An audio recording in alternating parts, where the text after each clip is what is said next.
Welcome, ladies and gentlemen, to another episode of the Women's Health Podcast with Kim and Dr. C. I'm Dr. Leroy Campbell, Women's Health Doc, and I'm here with Kimberly Hoffman Reed. Kim. The Women's Health Physio. Hi, Dr. C. How are you doing today? Boy, I'm good, I'm good. It's good to see you. Last week we were supposed to do a show, and somebody, was it me? Who was it? How it go now? Remind me. Are you blaming me, Dr. C? Who went I can't remember. To you? Don't let me talk your business, Don't let me talk your business. Just Oh, take the blame and move on. It was me. Take the blame and move on. Oh, yes. Yeah, man, it's me. I'll take the blame. But, yeah. Oh, yes, I remember now. Mm-hmm. I remember. But I did get to see you. Yes, that was lovely. Yeah, that was good. We get a little That was chance to good. chat offline. Yay. So I'm saying. Because people don't believe that I only see you when we have these talks. Now we talk only when we have these talks. And they think that, oh yeah, Dr. C always talking. Guys, he's just as busy for me as he is for you. Oh, Lord, no, sir. But I won't take that on. I've learned to just accept certain blames, especially after being married. How long I've been married now? For 16 years. You've learned. So I learned I don't get into certain fights. So I'll accept defeat. Okay? Accept it. Anyway, come on now.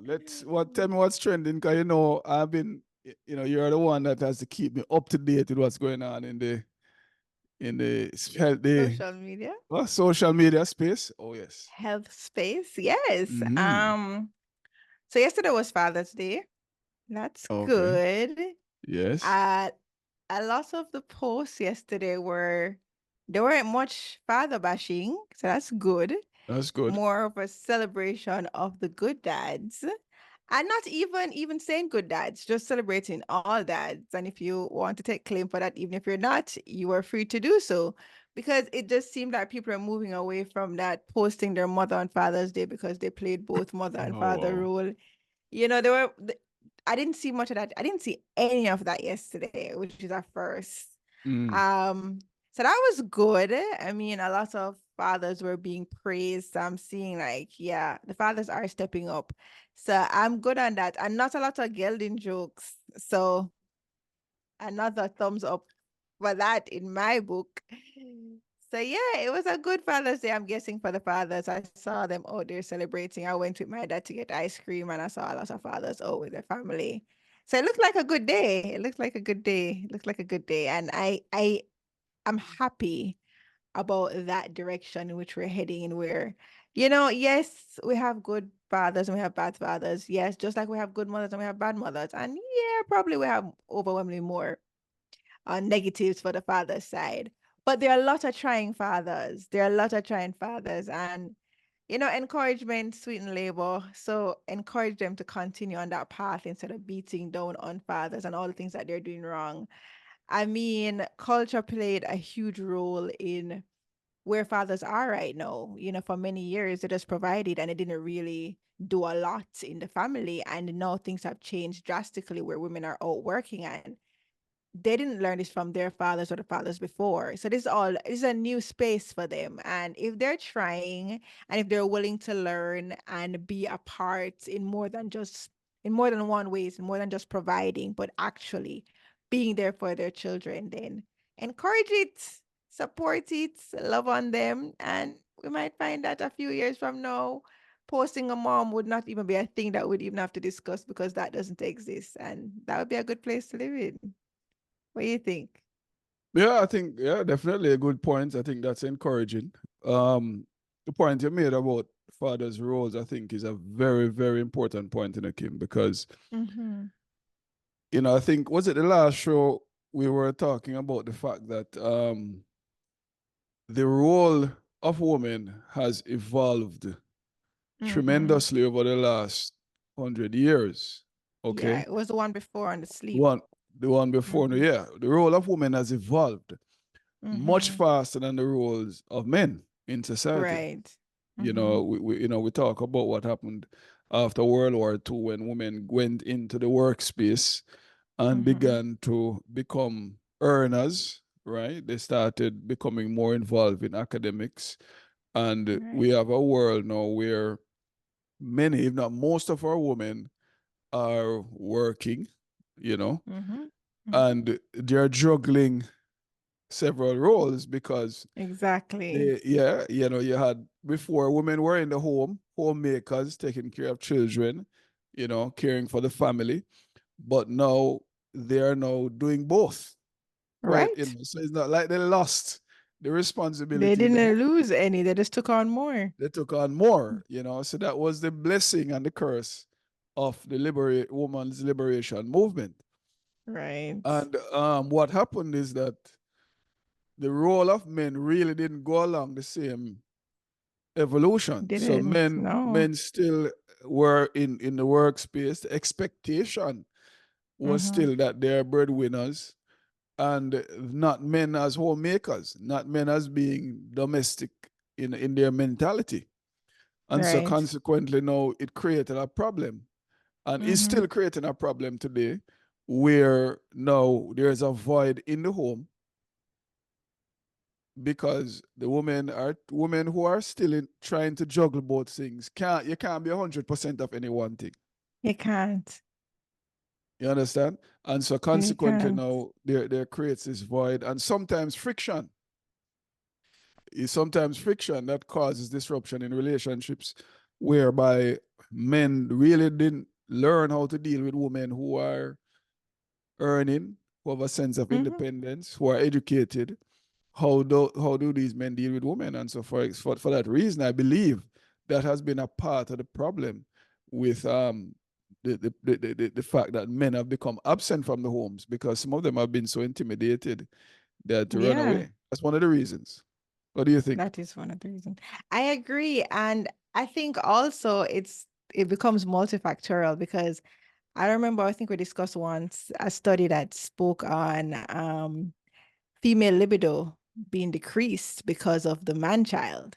So women feeling like they have to take care of their husband as one more child because they're not pulling their weight in the household, even if they work and provide in terms of the household that we both live in because we're both providing, the men isn't pulling their weight. And because women are constantly doing so much, they don't have time to feel feminine and to want to have sex with their husbands. And then the men, they want sex.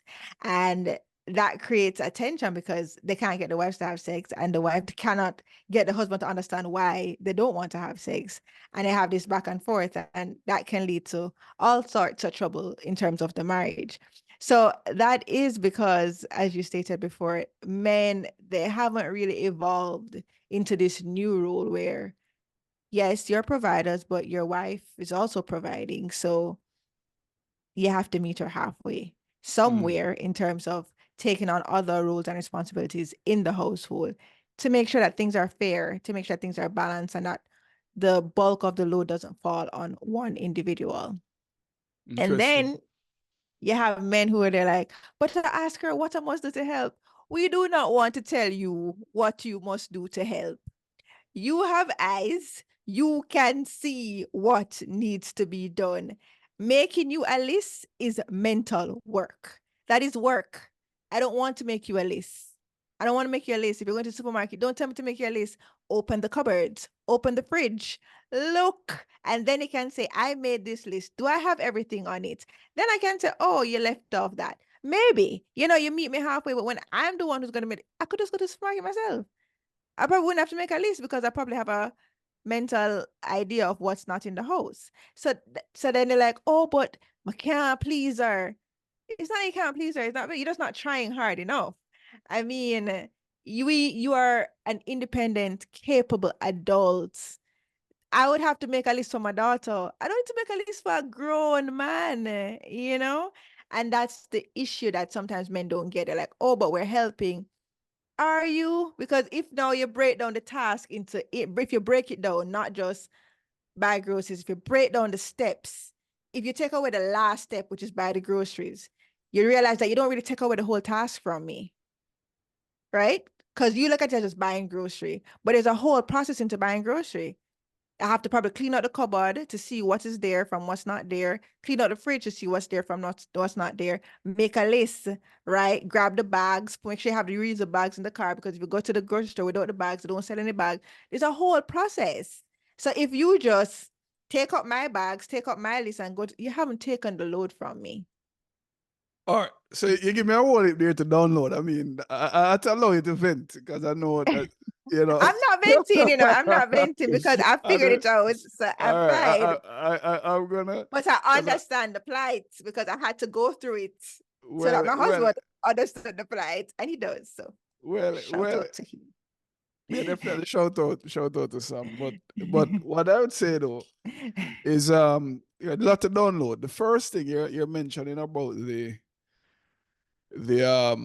man-child syndrome and the fact that women are find men less sexually appealing. And that one I found interesting regarding that study, because one of the things that the question that comes to mind is, why wouldn't women find men less sexually appealing? And why do you think this is? And could it be that the fact that women are less dependent on men for satisfying their security needs, could that be a factor that's contributing to the less, the fact that they have less libido and less desire for sexual interaction with their men, husbands, and so? Okay, so firstly, I think what the research pointed to is overstimulation for women, because a part of sex for women, it's a lot mental. Men, it's a little more physical. It's a lot more physical. While for women, it's a lot more mental. So if I'm thinking about the 50 million tasks that I have to do, it's very hard for me to get in the mood. And then when no, sex is now another chore. It's another thing I have to do. And I have women in the clinics when we talk about sex, and they're like, I just do it as a chore. I'm just doing it. And I'm like, it shouldn't be like that. And like, well, that's how it is. And then I would ask them, okay, what's the workload like in the house? And it's always, always, always that the woman is doing way more. And she's complaining about the same things I just mentioned, having to make a list in order for them to do the different tasks in the household, or they do it on their own time, which is, they're like, oh, but I'm going to do it anyways. But sometimes you doing, like, say I'm going to cook, you washing the plates affect my ability to get my tasks done. So even if you're like, but I'm going to get it done, but then I'm going to cook late, I'm going to probably eat late, and say she's working on her weight and she doesn't want to eat at 9 p.m. She wants to have her last meal by 6. You are throwing off a lot of things that you're not even noticing. It's not even just washing the plate, because now she has to cook, now she's going to eat late, and now her goals are thrown off. It's a bigger picture that you're probably missing, But sorry, go ahead. So it's not just that you don't find them attractive. It's just that the process of women's arousal, it's a lot of mental. And if more than half the brain space is on task and things we have to get done, and childcare, home care, husband care, there's not a lot of room left for you to be aroused and want to have sex with your partner. That's interesting. So essentially, you have already so many things on your mind. There's no space there now for more stimulation because you're already overstimulated. But so then it now causes you to wonder, because my view already, that the solution to one problem oftentimes creates another. Because it seems to me that women have fought so hard to get into a certain space of being able to work and be contributing in a professional sense, that now they have created a problem where now they're overwhelmed by roles and responsibilities. And it seems that there's a desire to almost move back to where they were before, where they're nurtured and cared for, and where you have a man who is providing. It seems like we're coming full circle. Well, I can't say that. I think we all appreciate having the choice to work or to stay home. We appreciate that choice, but we don't want, when we choose to work, we're going to be overwhelmed because you choose to work. So you figure it out. You need to figure it out to the household, child, and work. That's not fair because you're also benefiting from my efforts of going out and working. So why shouldn't I benefit from you helping out? And it's not even helping out. We're two responsible adults. It's not even helping out. You're taking care of your surrounding. You're doing what you're supposed to do as a responsible adult. So I don't think it's for, when you have to tread lightly on that argument because it makes it sound like, well, women ask to work. So if you're overwhelmed, you probably should just stay home. When the reality is most households cannot afford for the man to be the only one working. With Yeah. low income, low wages, that is not even an option in many households. But a man figuring out how to contribute effectively to his household in terms of the activities that he can partake in, how he can make the work load lighter for his wife, that's simple. That is something that can be done easily. So to instead wish us back 50 years when you can actually just learn how to go grocery shopping without asking your wife how to do it. Learn how to do it without calling her 50 million times to video call. Is this the butter that we use? The butter we've been using for 5 years, bro? Like, you don't need to video call. Like, you can actually do this. It's not an impossible task for a man to learn. We've had to learn and evolve and adapt every time we have a new child. Every time we've always had to adapt. So it's not unfair for us to ask men to come on, adapt So so we let me can ask live you. in a happy, peaceful home.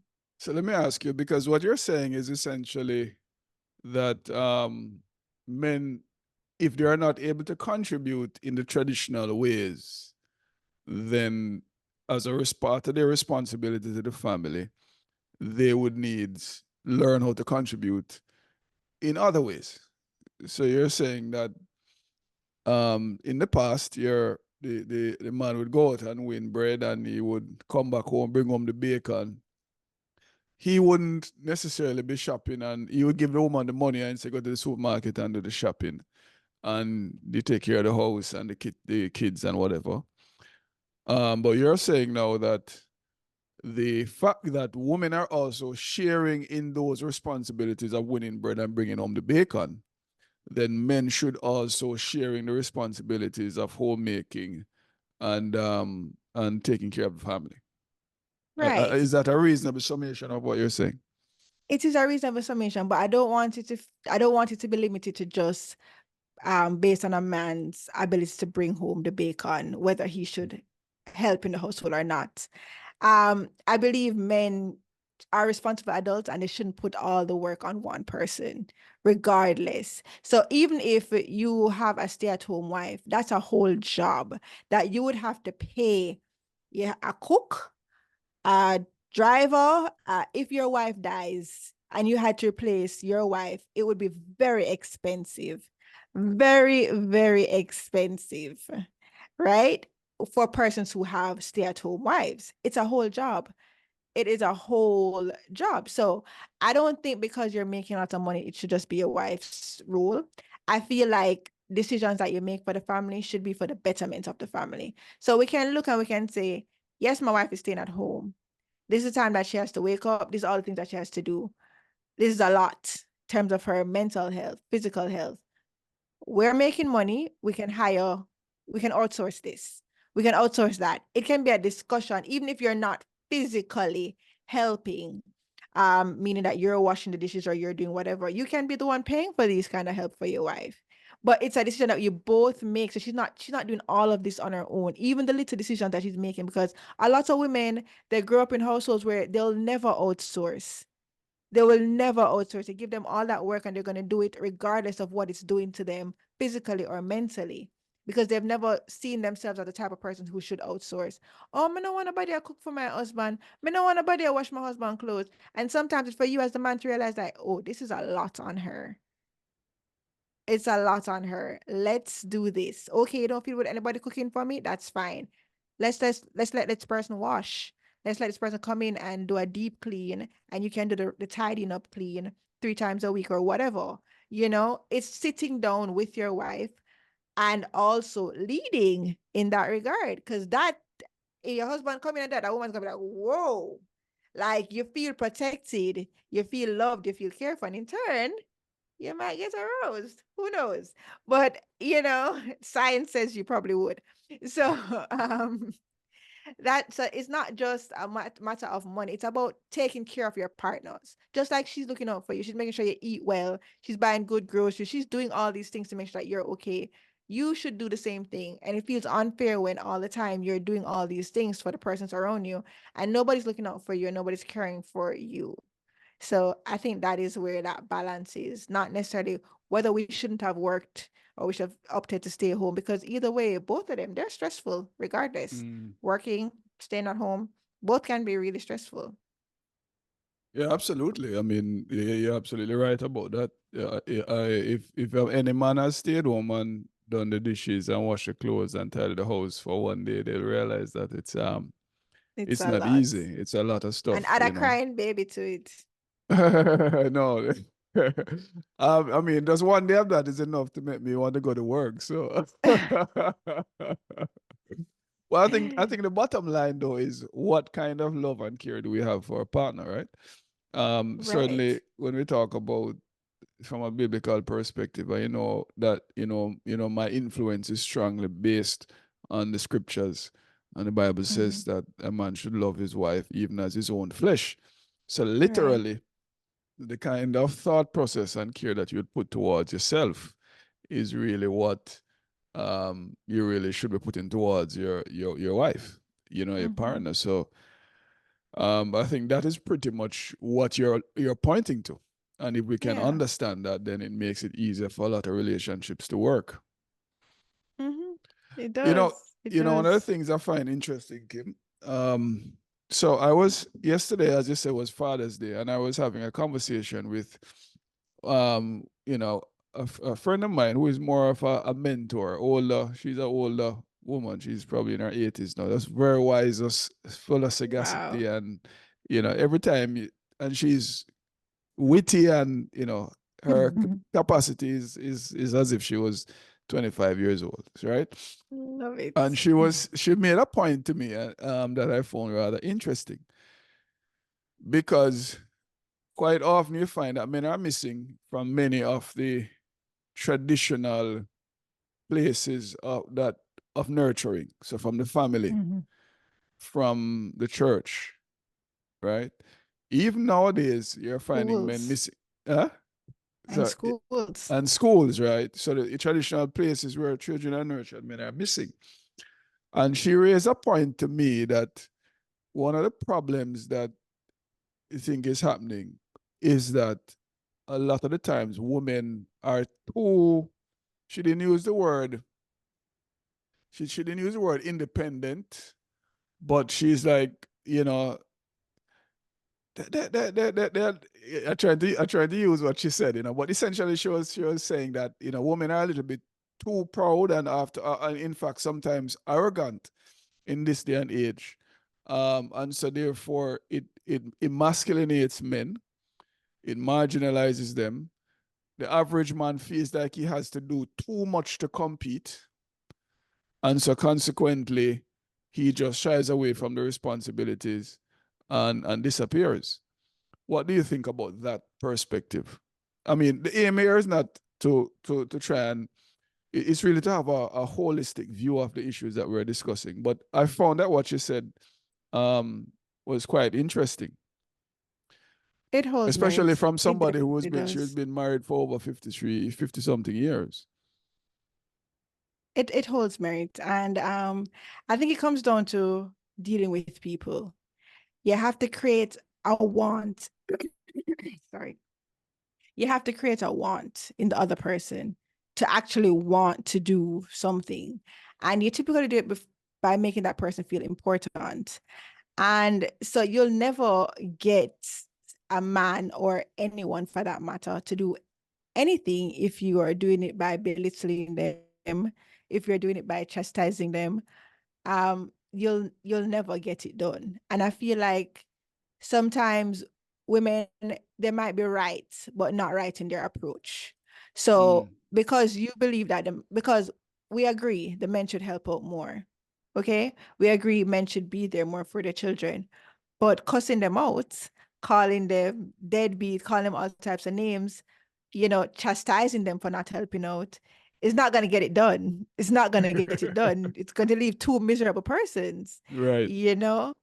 And I feel that women can benefit from learning proper communication and accepting help. I know mm, women, we were raised by our mothers to be independent. We're coming from a time when a lot of women did not have opportunities because they relied on men, men who their parents probably found as unreliable. So to protect their daughters, they told them, "You don't need no man. You can do this. You can do that." So they come out into the world with that same Right. attitude of we don't need no man, but the truth is we need each other. We both need each other for society to run effectively. We need the feminine as much as we need the masculine. So this independent spirit, some persons would say it keeps women in their masculine energy.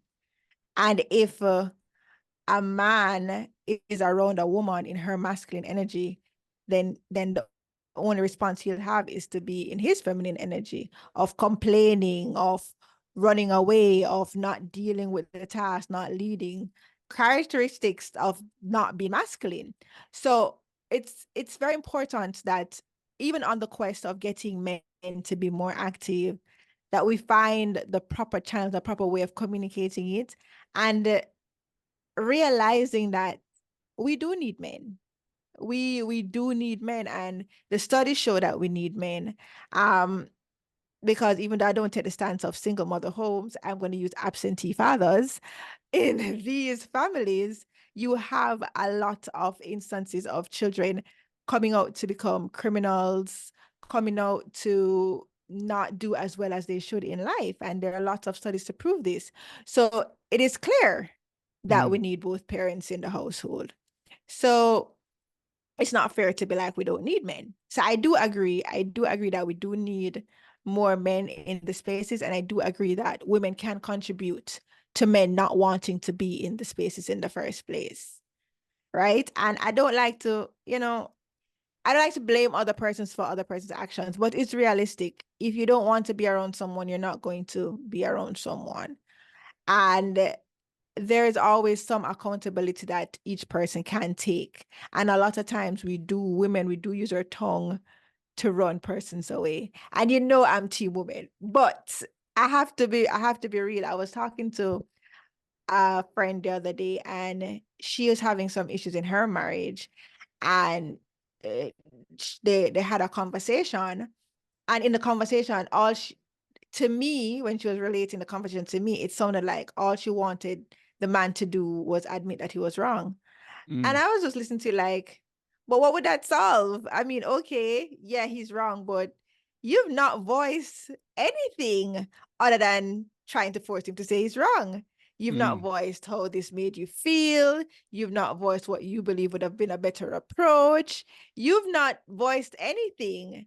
So if all you want him to say is wrong, he's going to be defensive. He's not going to say anything. He's just going to be like, no, I'm not wrong. And you're stuck doing this for a few hours. This doesn't make no sense, So there's always some accountability to take about how we do things and how we get other persons to see things our way without chastising, without belittling.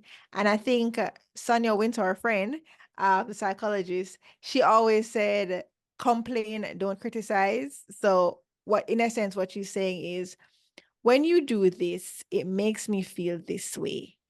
And if someone loves you, they don't want to hurt you. So if you're not saying, you're not really criticizing, like you're always do this and do this and you're this and you say, babe, when I asked you to do the dishes and you took your own time to do it and you took forever to, you know what that meant for me?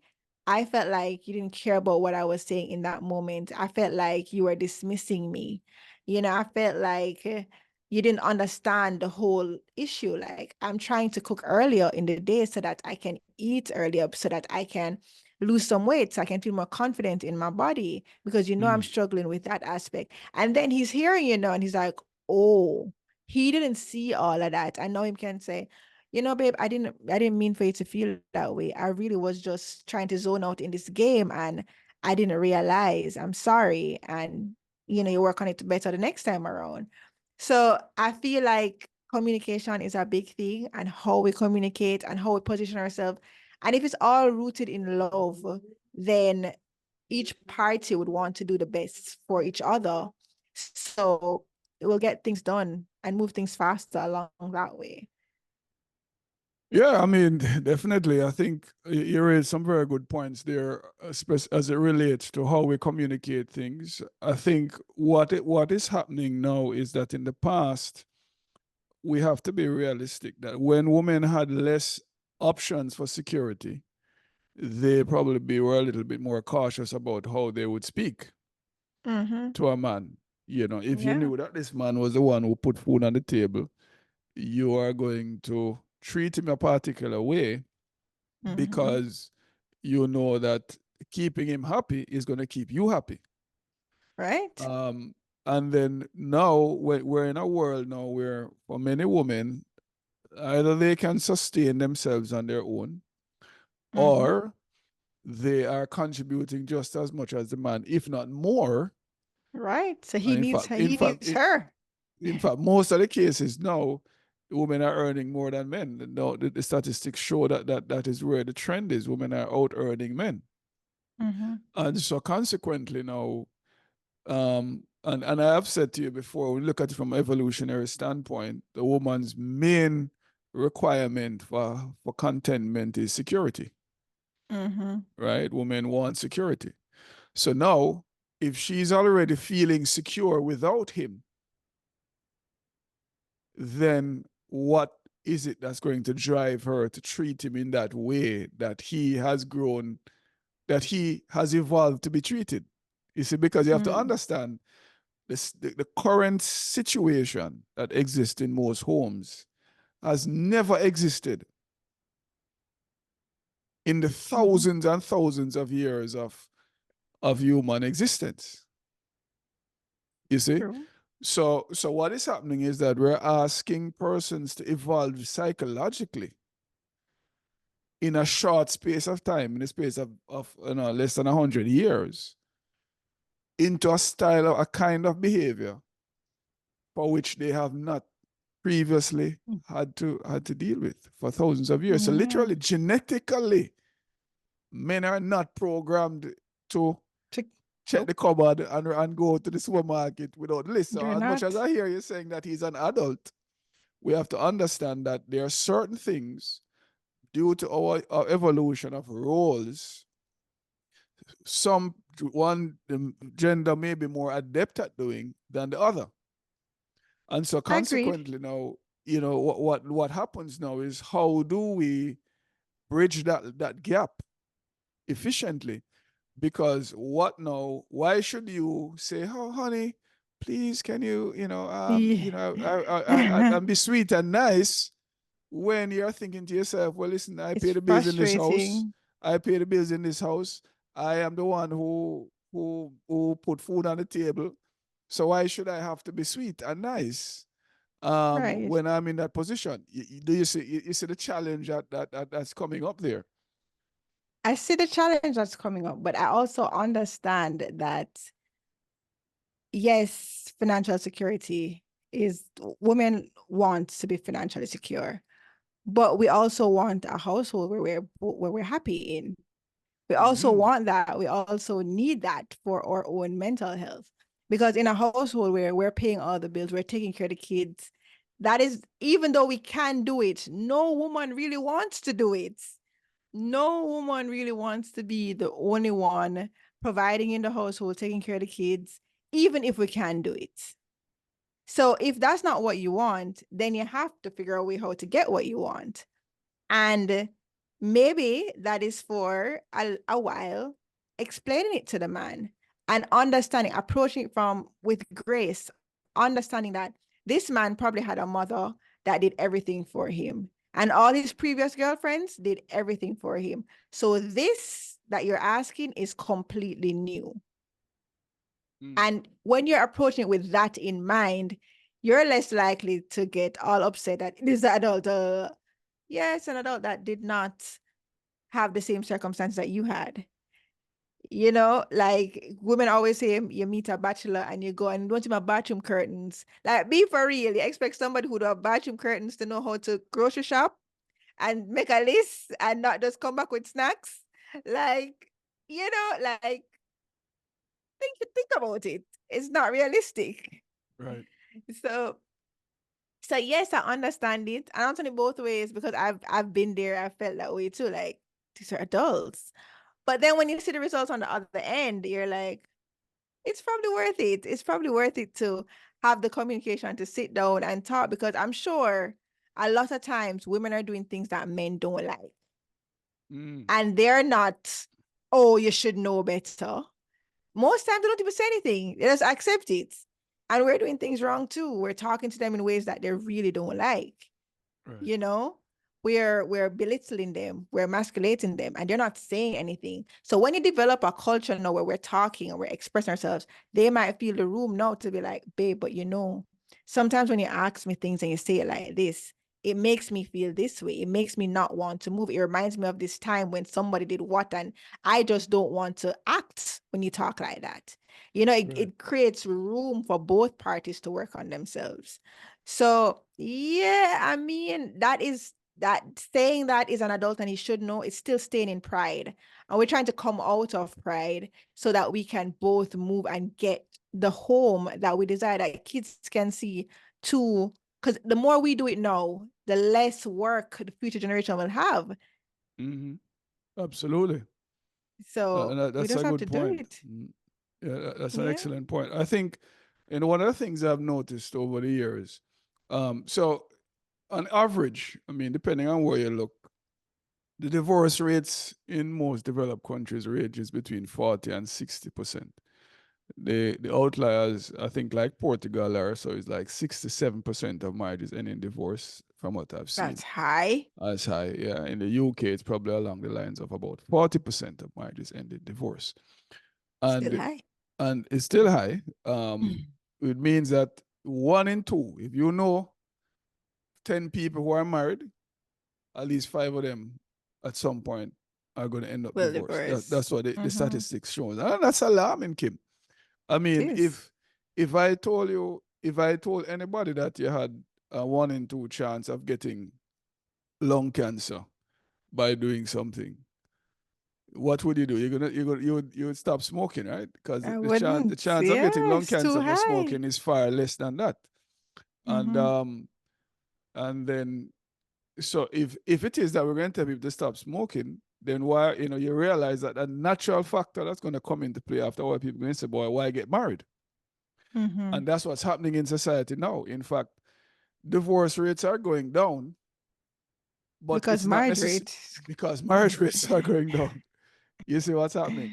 So and unfortunately, as much as people might see this as a solution, we all agree that a stable relationship is the best place to raise a child, to raise a family. That stable relationships are the core foundation for a stable society, right? Because what we see as a problem in society started out as a problem in the family. Right. You see?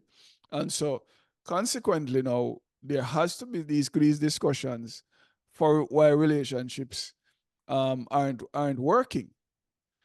And I think this is probably one of the hardest times in history to maintain a relationship and to maintain particularly a marriage, because roles are not well defined. You see? That is it. Roles are not well defined. And even if you have a business, you have a company, and people don't know what their roles are, it is unlikely to succeed. Okay? Because people get in each other's way. So you see this immense challenge that is there. I want to go back to that point about as you mentioned about pride, about how women and men interact. One of the things I've found is that quite often, there is the statistics would suggest, I'm trying to remember what the exact figures are, but infidelity Mm-hmm. is Money quoted as one of the most common reasons that for divorce. for divorce, right? But my opinion is that a lot of the times infidelity is a symptom Of something rather else. than the actual disease, you see? Mm-hmm. Because I have observed that quite often when men cheat, I think for women it's a little bit more varied, but often when men cheat, when men end up being sexually involved with somebody outside of their marriage, it oftentimes is someone who quite often is someone in a service kind of role, that they meet the person in a service kind of role. So, for Mm. example, we talk about a waitress, we talk about a bartender. In the past, when men were more dominant in the workplace, it was the boss and his secretary, right? Um, doctors and nurses, right? Um, we can go on and on. It's it's always See someone the in a picture. service role. And Mm-hmm. so you begin to ask, why? Why is it that seems to be such a common thing? Um, and part of it is the fact that the male ego, the male ego, a man's sense of self and importance of is one of the main drives for attraction for men. You see? Yeah. And so quite often a man who doesn't feel appreciated and doesn't feel cherished at home will go to a restaurant and meet a waitress, and even though she's doing it because she's getting paid, he doesn't register with He him. doesn't even care. He Yeah. doesn't care, that he will go to a bar to drink, and the bartender is nice, and she'll listen to him talk, and Because she she wants him won't to she buy lots of won't drinks. she won't interrupt him when he's talking, and she'll serve him. Yeah, because she wants him to buy lots of drinks. You see, um, so you realize that a lot of men are trying to recreate the system that they were evolutionarily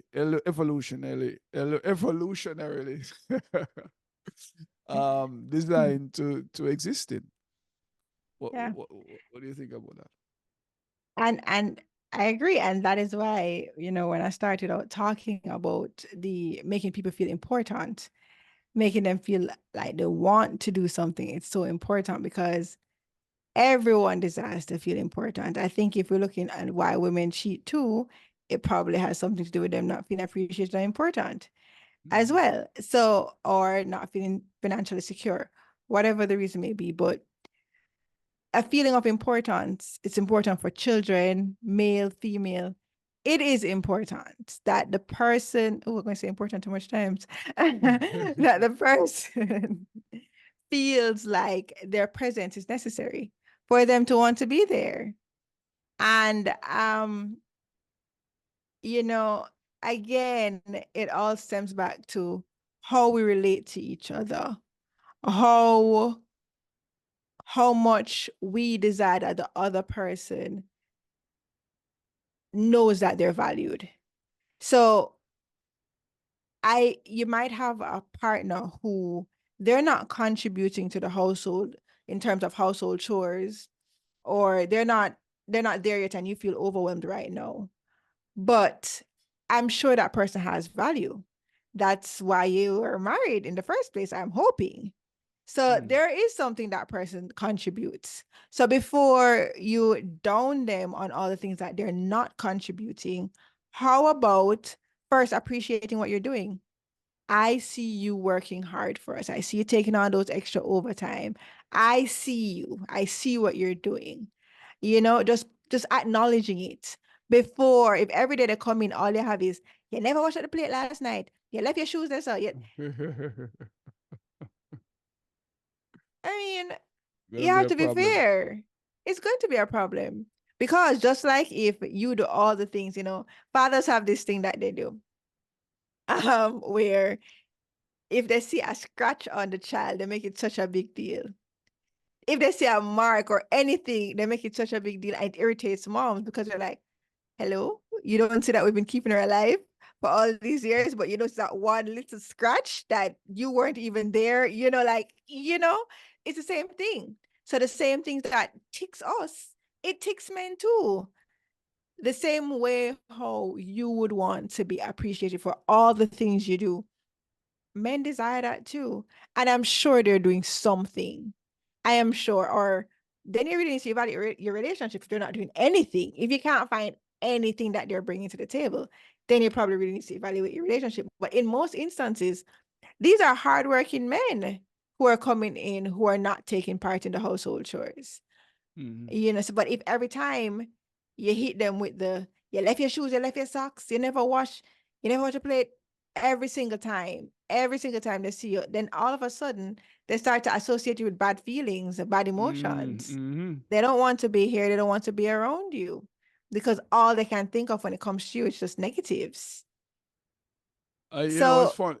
No, it's so true that you're saying that because once you feel consistently negative about a person, you don't want to be around them.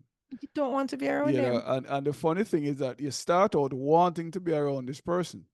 But well, I'll put something to you, Kim. One of the things I've found as well is the fact that the perception of relationships vary from according to gender.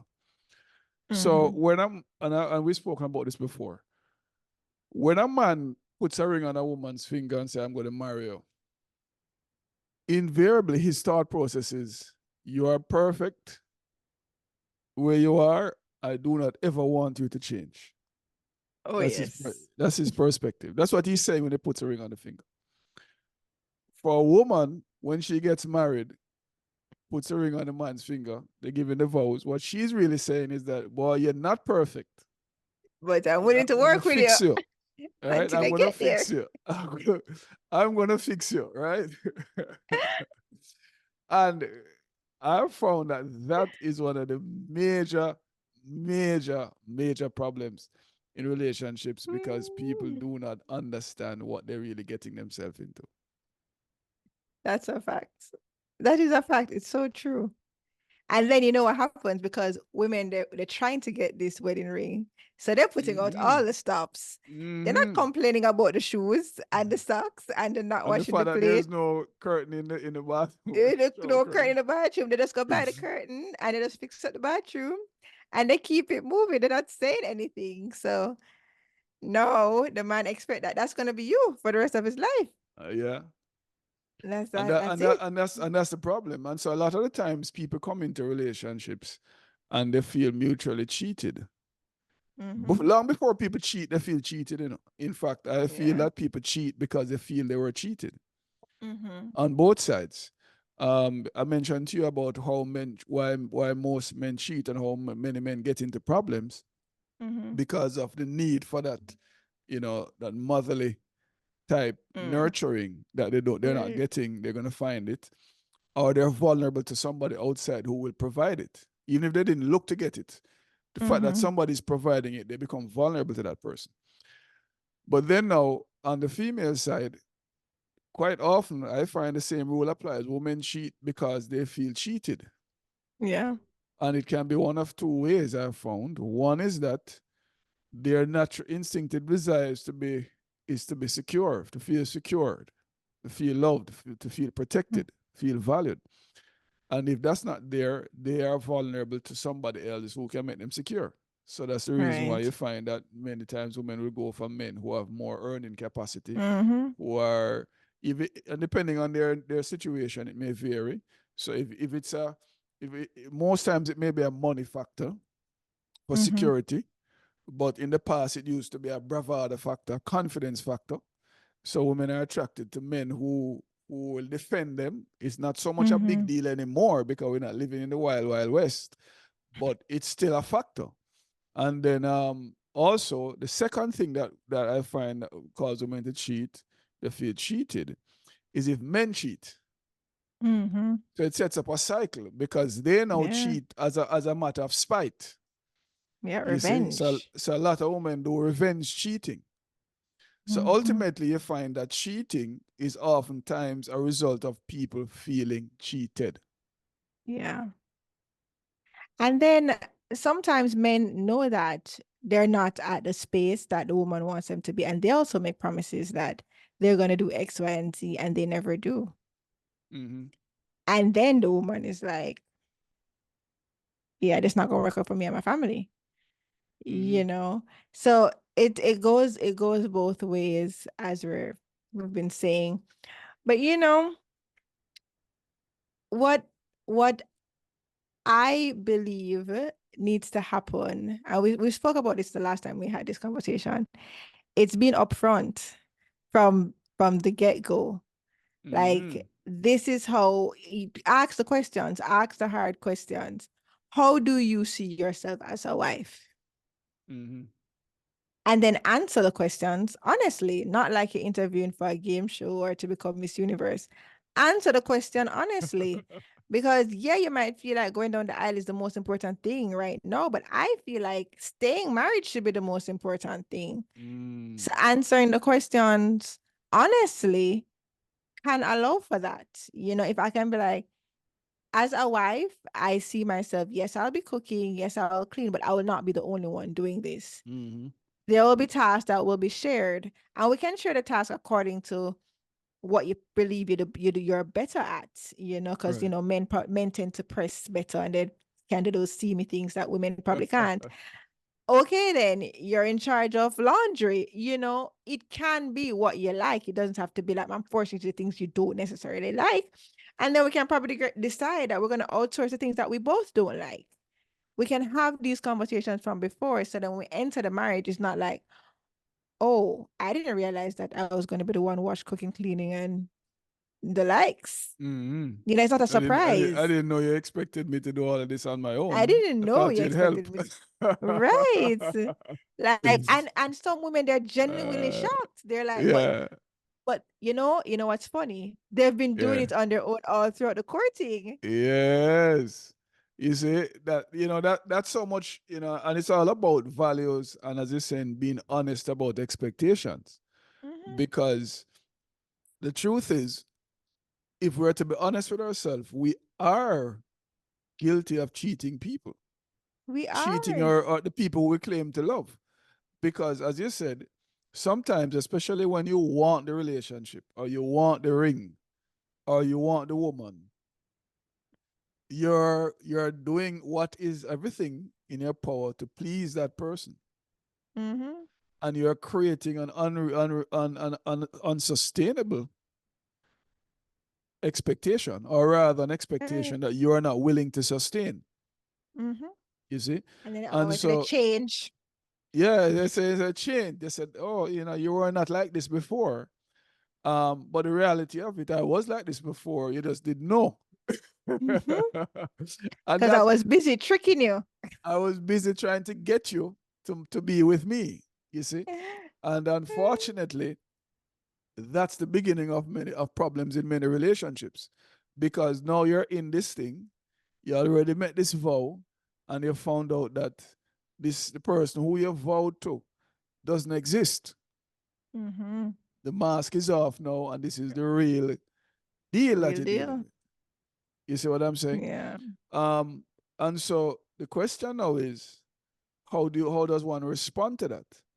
And the truth is, a lot of the times, people stick with it for many different reasons, whether Mm. external pressures that push them together, so family, religious beliefs, um, their own personal principles, you know, or pull factors that pull them together, that financial, for whatever financial reasons, the kids, right? Hmm. Until they get to a point where those factors no longer exist. And they can't. Or the pressure inside the relationship is so great that it overcomes the push and pull factors. And Hmm. so you find now that the relationship explode and they go their separate ways. So I'm not saying, so the question somebody might ask, so we're saying, no, Doc, is there no hope? Is there no hope for a relationship Absolutely that not. started that way? No, there is hope. There is hope. And I'm going to allow you to, because we're wrapping up now anyway, but I'm going to allow you to put in your point, your takeaway points, Kim. But I think it's very important that regardless of wherever you are in a relationship, even if it's at the beginning or you're in the middle of it, that there has to be a coming to Jesus moment where you say, boy, listen, let us repent. Let us talk about what the real issues are. This is the real me. What these are my expectations. This is where I see us going. This is the vision I have for us. And you tell me what you think. What's really going on? And then now, can we really work things out?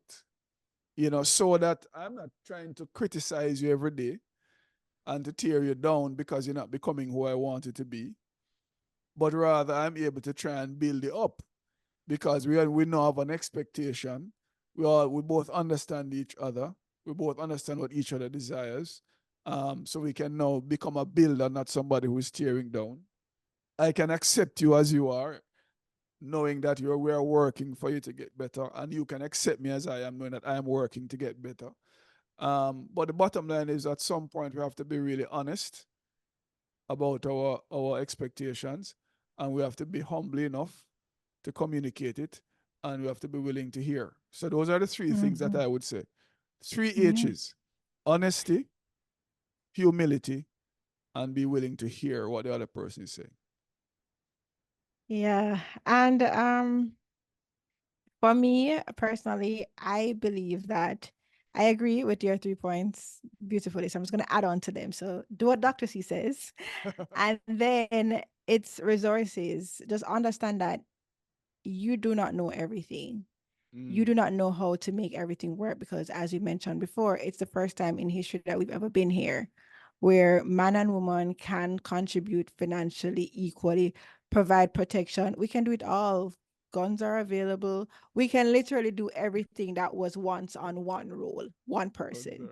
Literally. So we can protect ourselves, we can provide for ourselves, we can do it all. But that does not mean that the other person is not significant.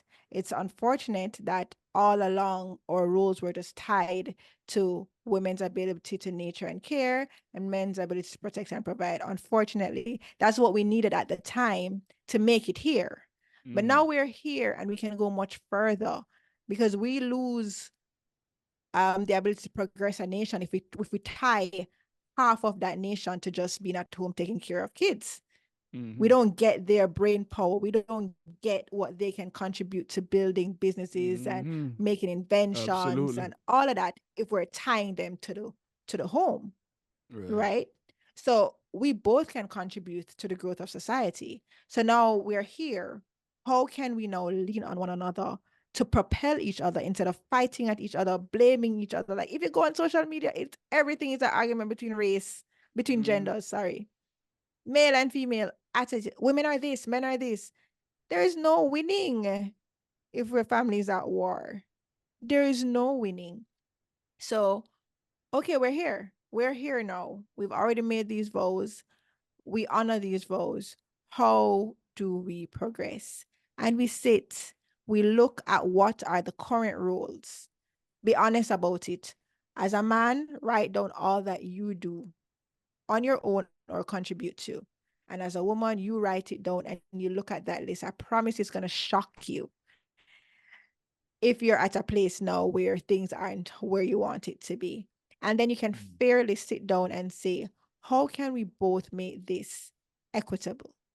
It doesn't have to be equal because there are some tasks that carry a heavy weight than others. But how can we make it that the other person doesn't feel robbed, that the other person can't progress in their career, in their whatever, because they're tied to all of this?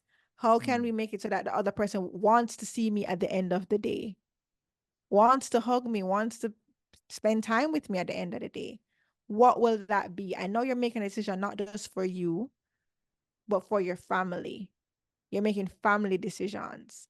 How will this make mommy the best mommy so that she can take care of everybody? how will this make daddy the best daddy so he can take care of everybody.